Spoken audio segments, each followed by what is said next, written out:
Hello, I'm former U.S. Navy Petty Officer Peter Serafine. Before I begin, I'd like to thank you for taking the time to listen to this speech today. For many Americans, the last Monday in May marks the unofficial start of summer, a long weekend with a family barbecue or gathering of friends.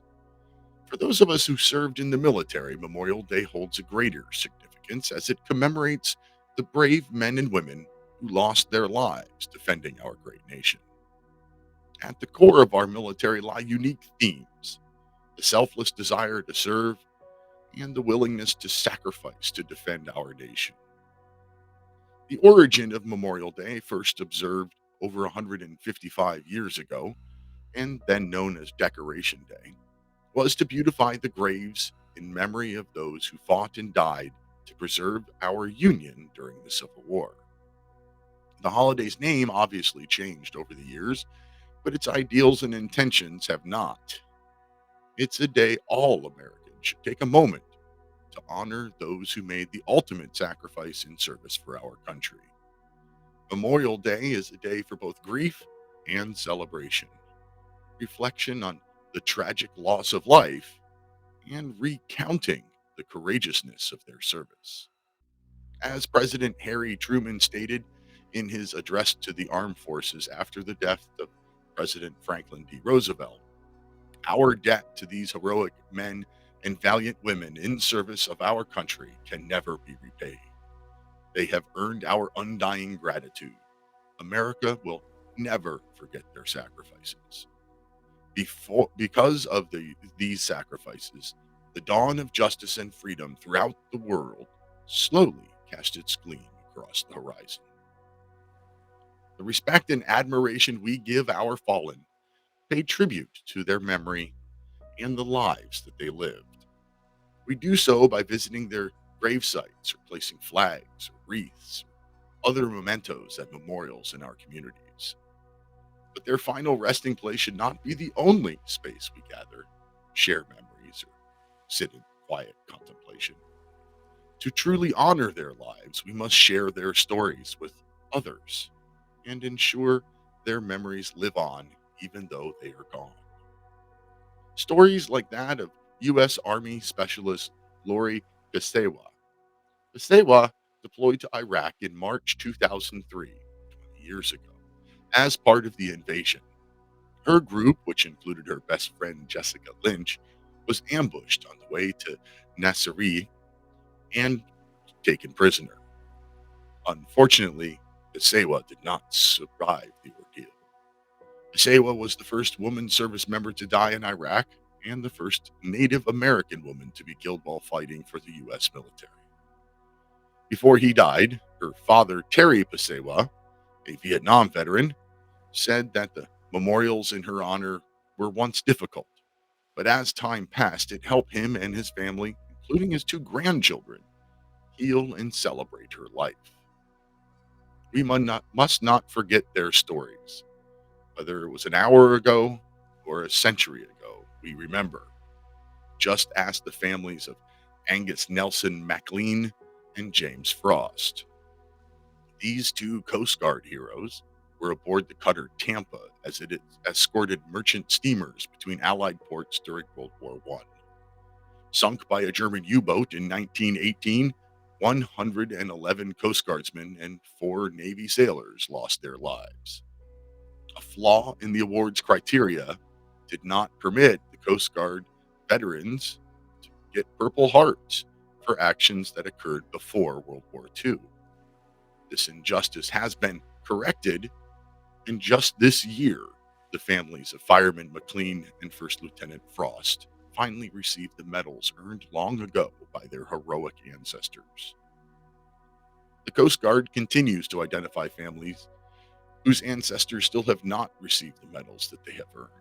It's just another example of our country honoring all of our fallen heroes, regardless of how many decades or centuries have passed. Pascal Poulau, a member of the Kiowa Nation, enlisted in the U.S. Army in 1942. He was awarded the Purple Heart and the Silver Star while serving in the 4th Infantry Division in Belgium, but his story did not end there. He was awarded two more Civil Stars and a Battlefield Commission for his actions in Korea. In 1962, Lieutenant Pulaw retired after a successful 20-year Army career. When his three sons went off to Vietnam, Pulaw felt compelled to enlist once again, just a few years after his military retirement. He sacrificed his commission and served as a senior NCO in combat. On November 7th, 1967, Pulaw led a squad that was ambushed during Operation Shenandoah 2. Hit by fire, he attempted to pull one of his wounded soldiers to safety before succumbing to his own wounds. First Sergeant Pascal Pulaw, a veteran of three wars, was posthumously awarded the fourth Civil Star and third Purple Heart. Today is for heroes like Pascal Pulaw, Glory Pasewa, Angus Nelson McLean, and James Frost. People who gave all they can give so that others can enjoy freedom. No matter where their battlefield was, the mountains of Afghanistan, the deserts of Iraq or Syria, the skies over Europe, the islands in the Pacific, the frozen terrain of Korea, the jungles of Vietnam, or elsewhere. The stories of the fallen matter and need to be told. By sharing their stories, we keep their memories alive and give others a glimpse of military service that aims to inspire them to create a better world, a stronger nation, and kinder communities. It is up to us to use the gifts secured by those who made the ultimate sacrifice to do as much good as possible and to honor a debt that can never be repaid. On Memorial Day, we reflect and share the experiences of our fallen loved ones. But tomorrow, and in all the days that follow, we must act.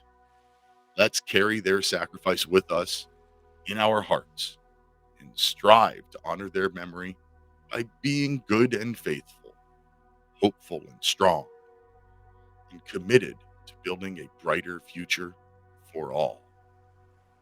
As Major John A. Logan, the leader of Union Veterans Organization and congressman who made the case for our country that set the precedence for this holiday, said, "Let no vandalism of avarice or neglect, no ravages of time testify to the present or the coming generations that we have forgotten as a people the cost of a free and undivided republic. Duty, honor, country. They lived for it. They died for it. As a nation, we must remind ourselves of the future that they fought for and do our best to live up to those values in the days ahead." Thank you for listening. God bless America.